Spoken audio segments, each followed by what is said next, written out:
welcome back. We're on the podcast with Mr. Rich Salon. He's Rich, the HR guy, and Rich helps people find career fulfillment. That's his purpose, and he accomplishes this through his work as a human resources leader. And he has worked in these leadership roles with large companies. We're talking about the Home Depot, Circuit City, Penske's, and Lowe's. And he works closely with leaders to strengthen that employee to employer relationship and vice versa. He's the HR guy. He's a career transition coach. We're going to be finding out from Rich about your career callings, career fulfillment, the barriers that might be stopping you, corporate leadership, your life's legacy, all these exciting topics and subtopics. So Rich, glad to be speaking with you. Robert, great to be here. And listen, congratulations on your continued success. I've listened to some of your shows. Some of the guests you've had have been outstanding, and some topics been very, very informative. So, boy, keep it going. Great work. Thank you for the encouragement. Is there one in particular that you liked a lot? The gentleman that was recent, and I don't want to butcher his name. He was very, very articulate, and I'm sorry his name escapes me, but he was very, very, very direct, very honest. Didn't sugarcoat anything, apparently, and it was a great message. So, again, you got some awesome guests. Well, and now you're one of them, right? Now you're a part of it, and this whole idea, these topics that come up in these sorts of podcasts, the whole things like leadership and communicating, I find it like kind of a subject that when I was younger, I didn't take it seriously. And now that I'm kind of more, I'm in my 40s, had a birthday last week. I'm a dad now. And so I take this topic more seriously, that kind of being a good person and talking with people and not just being so shut in. And I'm always looking to tap into more of the humanness and the socializing, because it does not come naturally to me. But I would like to know about, does it come naturally to you, or is it a thing that you had to learn, or just what are you all about as far as the HR department? Yeah. So my life's purpose it's very simple. It's to help people and make the world better. And my career purpose is to help people find the fulfillment that they want. And that's my DNA. And everything that I do is to help people find the fulfillment. I do it as a leader within corporate HR, big companies you mentioned. I'm also an HR consultant. I'm a business ownership coach. I match people to businesses. I'm also an author. I've written 2 books, and I'm currently working on my 3rd. And all are under the cloud of helping people find career fulfillment. And lastly, I'm a keynote speaker. I mean, I talk about career fulfillment and corporate culture and corporate leadership. So that's my DNA, because I think, in my opinion, career fulfillment is highly underrated. We want to. It's popular to focus on employee engagement, but here's the deal: an employee can be engaged but not fulfilled, because with engagement, the questions are, does the person know what to do? Do they understand their job? Do they understand how their role fits in with the company's objectives? And if yes, are they willing to give some discretionary effort? Okay, that's employee engagement, and that's about here. Career fulfillment, it's about up here. It's very different. It really refers to somebody who's found their career purpose. It gives them a sense of belonging, a sense of community, sense of a family. This is what gets them excited, gets them jumped out of bed. So while some people want to go for engagement, I say, don't stop at engagement. Go for fulfillment. You'll be happy you did. Go for the full fulfillment, because life is too short. And this is the magic that we all want to be tapping into. And it seems like maybe it's a better time to do this than it ever has been, where you hear about people doing the quiet quitting and the remote working, and you're not necessarily locked into a career path, an employer, a location. You can find your fit, and you can find, I mean, you and I met on LinkedIn, right? People find their dream jobs and their dream careers on LinkedIn. So it seems like an exciting time to be alive. But I mean, you're the expert, so you correct me. This whole idea of career fulfillment and what people are seeking to find, what is it exactly?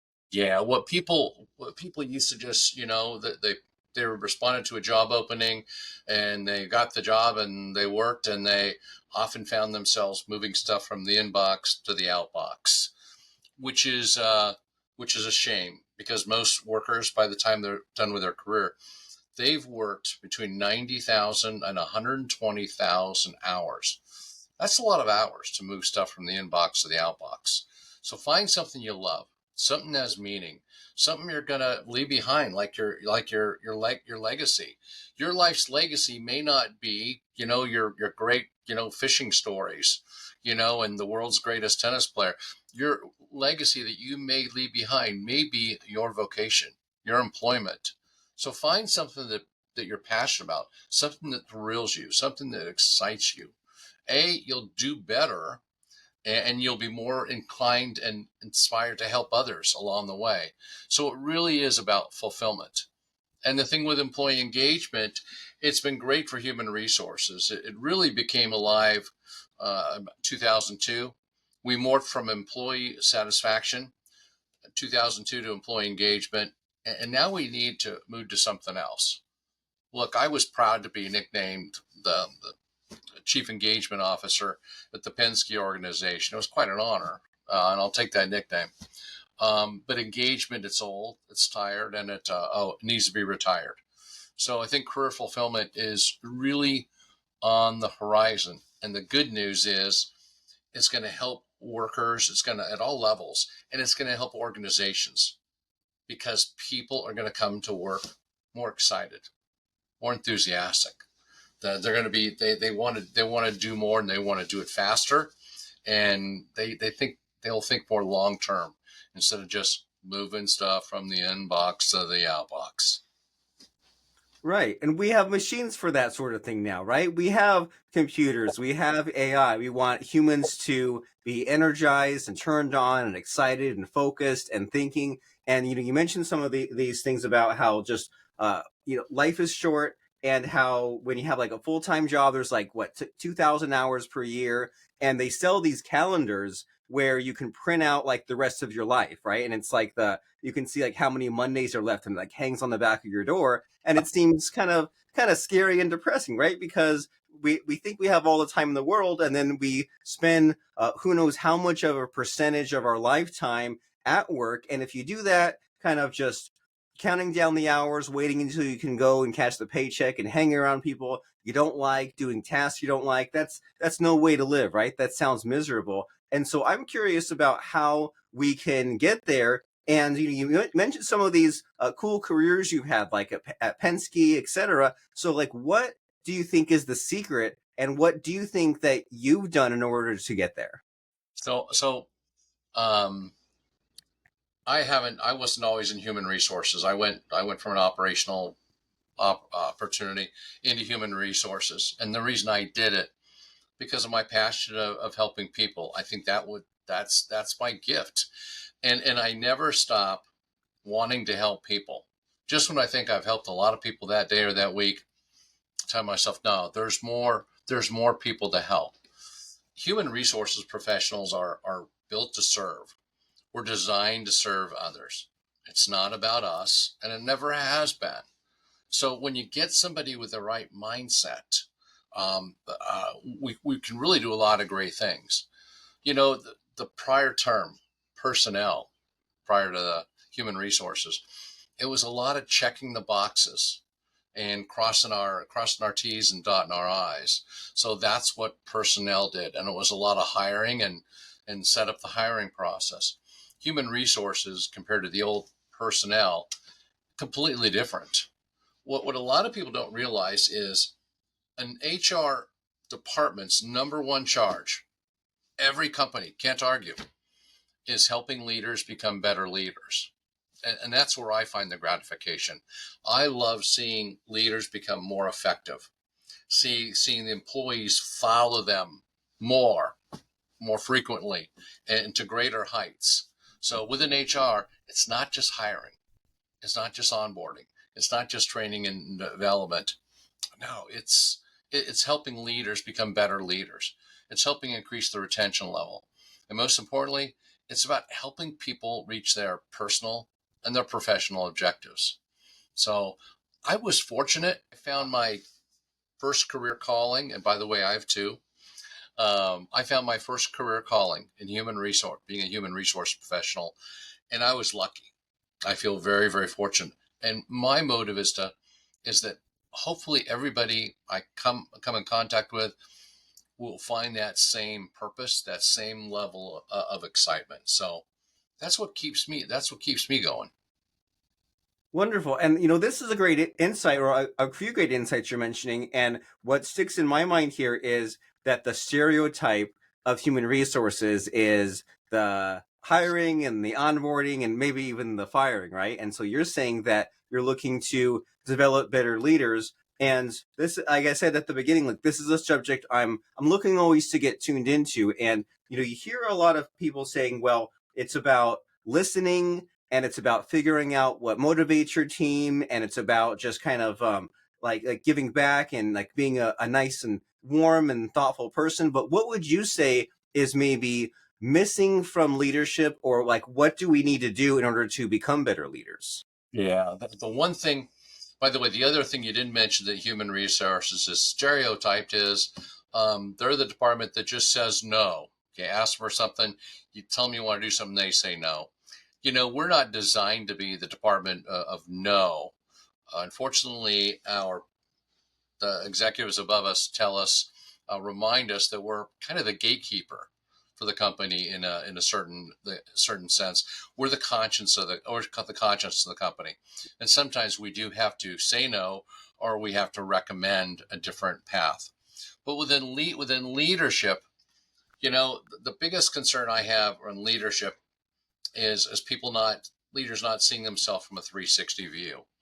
They see themselves from what they are. They don't do a deep dive on how others see them, the people above them, the people at their level, the people below them. We cannot look at ourselves in the mirror and form an accurate picture of who we are and what we do and how good we are. Just it's not a very clear lens. What is real is what others think of us. So the more leaders can really reflect on how they're being perceived. Are they being perceived as mean, or are they trying to inspire creativity? Are they trying to make the decisions for everybody, or are they trying to inspire other people to make the decisions? So it can go many, many, many, many ways. But I think leaders need to take a good close look from different perspectives other than their own. That's helpful. That there is the way that you see yourself, which is probably inaccurate. It's like when you were a kid and you came across a tape recorder and you recorded yourself and you're like, oh, there's the way I think I sound in my head versus how I sound. And you see yourself on video or in a picture, you're like, hey, that's a different perception. And so, as you said, if people are saying that you're mean or you're unhelpful, then it doesn't matter so much what you think. It matters what your perception is, because then once you know what that output or what that effect is, then you can begin to work on that, because it's not about you, it's about helping these other people. And so I'm curious to hear about if you have like a quick story of some kind, like who have you helped, right? Like you're saying that leadership is all about like helping better people, getting them to this career fulfillment. So do you have an interesting before and after story of someone who needed your help and gosh darn it, you helped them? Yeah. So there's a lot. I had a person that worked for me, and I was really impressed with this person. But I would tell you they were an introvert, and they didn't stand out within our department. But you got the person one on one, and person was remarkable, and I clearly found out in short order that this person's capable of bigger and better things. Just needs to come out of her shell. And so I gave her some stretch assignments, gave her some opportunities to lead the group, to speak in front of the group, make proposals, kind of nudged her a little bit to become more vocal. Fast forward a year later, she learned of an opportunity to for promotion. It was a sizable promotion. It was actually a two bump. And she said, I think I'm going to put my name in the hat on this one, Rich. And I go, I think you should. And her competition, I learned, were people that were at a higher level than her. And probably one of my proudest moments professionally is when she called me on the phone and says, Rich, I got it. And it was an amazing feeling. She got the promotion. And what I did was not rocket science. It was just provide her the encouragement and provide her, a bit of a platform, so she could become more comfortable in speaking around others. So super proud of that. And there was another time, and I'll try and make this quick. I will stick my neck out for people. Um, we had a team member who was, she confided in me that she was having a very sensitive surgery, and she happened to be Tony Stewart's biggest fan. Tony was our NASCAR driver to the Home Depot, and it was scary surgery. And I had a connection to Tony, and I stepped outside with my cell phone, and I said, I'm calling in a favor, and we got a unique situation here. And boy, a phone call from Tony, and the explanation that I got was, Rich, Tony gets 200 requests of these a day because of his fan base of about 1 million people. Sure enough, my employee comes back to her desk after lunch and checks her voicemail and said, this is Tony Stewart. This is my personal cell phone. I wish you'd call me back when you can today. And she called back Tony Stewart and spoke to her idol, who wished her the best, and good luck in her surgery, and look forward to seeing her at the next NASCAR race when it came around. And I did that again after another team member's 16-year-old son was shot accidentally and paralyzed below the waist. Called in the same favor. And I do believe Tony gets 200 of these calls every day. And sure enough, Tony calls our team member and his 16-year-old son in the hospital the day after he was accidentally shot and paralyzed, and then cheered him up, wished him the best. And every time I run into that person, we talked about it a few years, he reminds me that he'd never forget me for arranging that call from Tony Stewart. So I do believe in sticking your neck out for some things, taking a little bit of a chance, and can go a long way. So. And how did you manage that? If he gets 200 requests a day, does he fulfill all 200, or did you have good rapport? How did you do it? I got lucky. I had a consent. I knew the person who works with him, so I called in a favor, and she relayed the information to Tony and say, "Do you want to call this person or not?" And I got lucky. He returned the call on both of those days, and I know he's a busy person. He has a lot on his plate. But when you stick your neck out for people, it's unbelievable the return. Not only you're doing the favor for the person, and they won't forget it anytime soon, but people notice that. So I also preach taking care of people who take care of people. We often want to reward the smartest, the most vocal, the most tenured. And I'm not saying that those are bad things. What I would rather see people do is look closely. Who's taking care of others? Who's taking care of others constantly? And I think those people should be rewarded. It's just a different lens.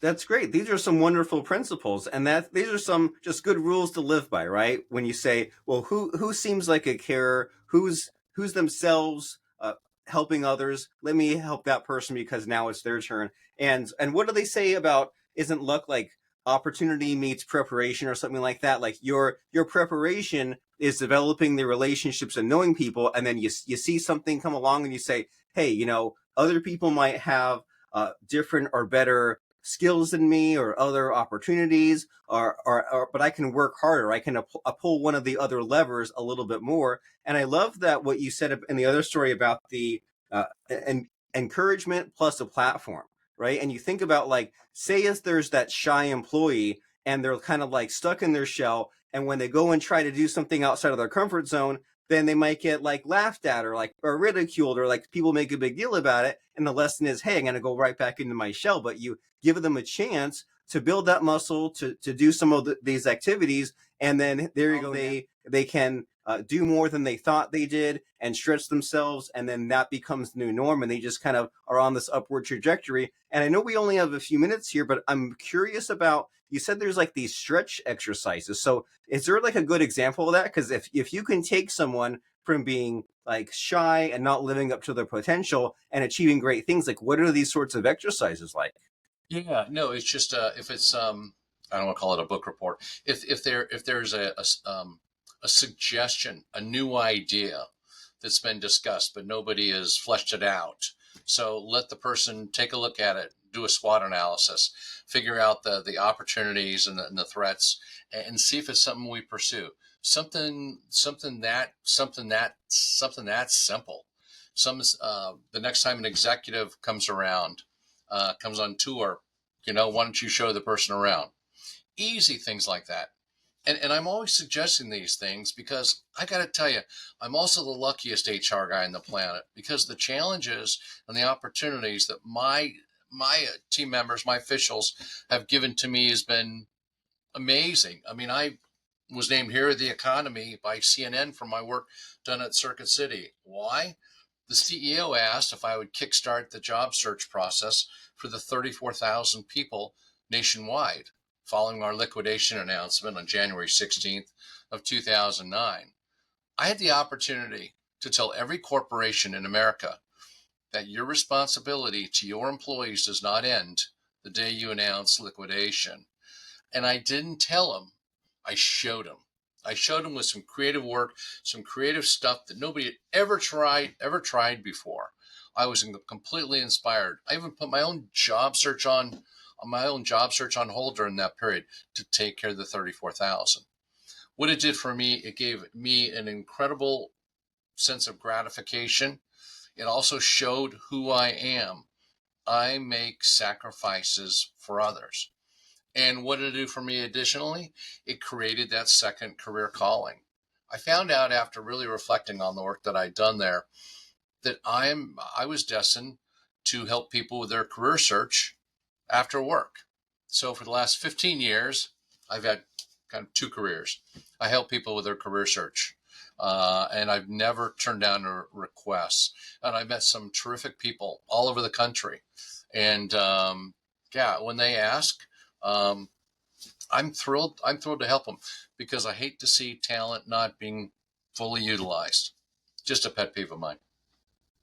And it should be, right? People should be doing all that they can do and to be happy and to help others. And I'm glad that you mentioned the you have the life legacy second career, because I was like having a mental note in my head, like if I forget asking Rich about that, he's going to think I'm not thoughtful or I'm not listening. And so as far as like helping someone figure out their life legacy, like what's that service you provide, and like what is a life legacy? Like what does that even look like?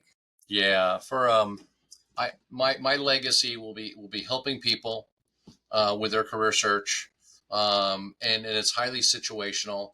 I help the person focus initially on identifying what they feel they should be pursuing, because some people want to just follow the path of least resistance and continue doing what they're doing. Sometimes it makes sense, sometimes it does not. So, and then all those steps with LinkedIn profile, interviewing, resume, job offers, marketing themselves. So it's highly situational. I can do every potential step, every potential action that a career seeker focuses. In fact, I've become a one-stop shop. There's not many of us around. I can help people with their job search.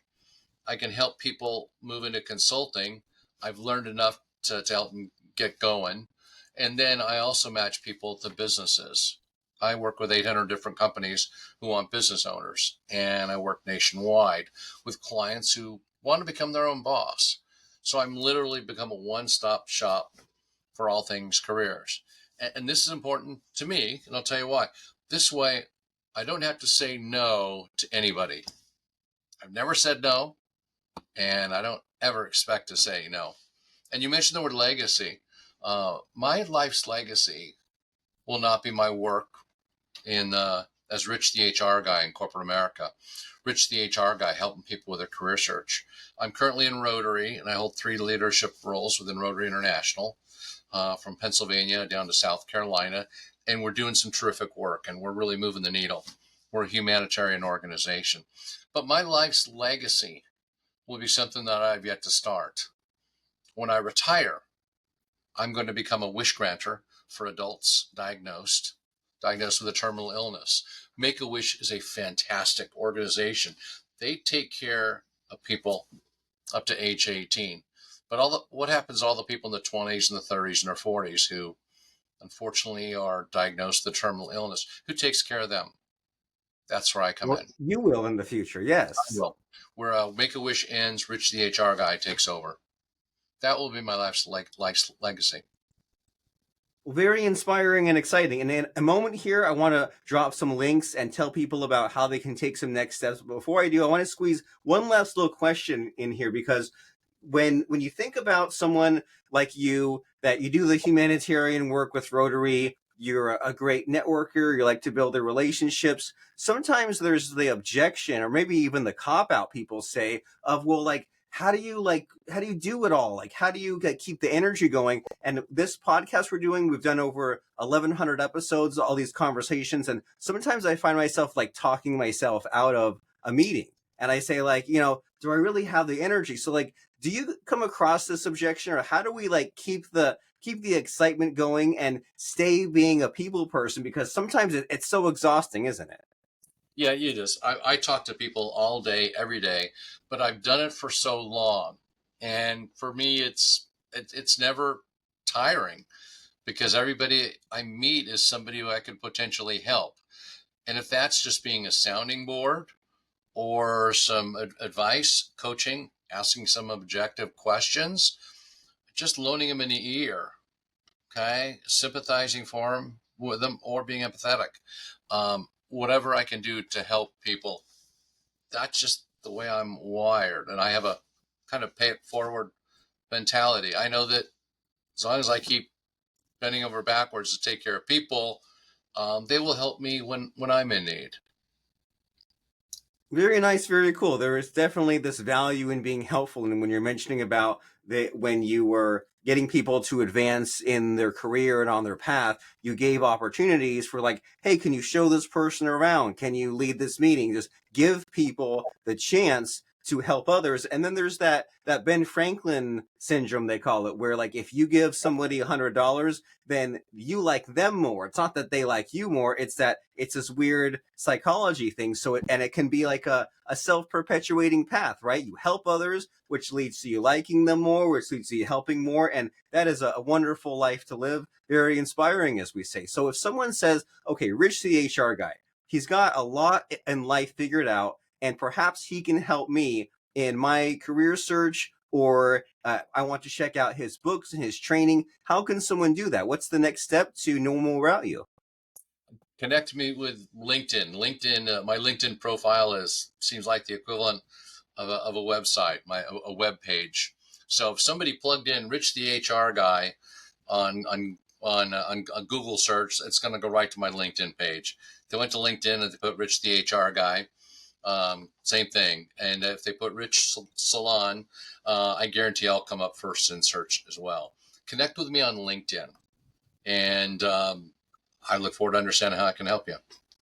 So you can put Rich to the test and see if he practices what he preaches, right? If he'll respond Absolutely. to the message, have the conversation. So search Rich, the HR guy, on LinkedIn, Rich Salon, and you'll love what you see, and you'll have a wonderful conversation. And as we wrap up our conversation here, Rich, I like to put my guests on the spot a little bit. We know that you're a keynote speaker. You have many interesting things to say. In all of your travels, is there a particular quote or lesson that you can pass on to us that has helped you, that can perhaps help us as well?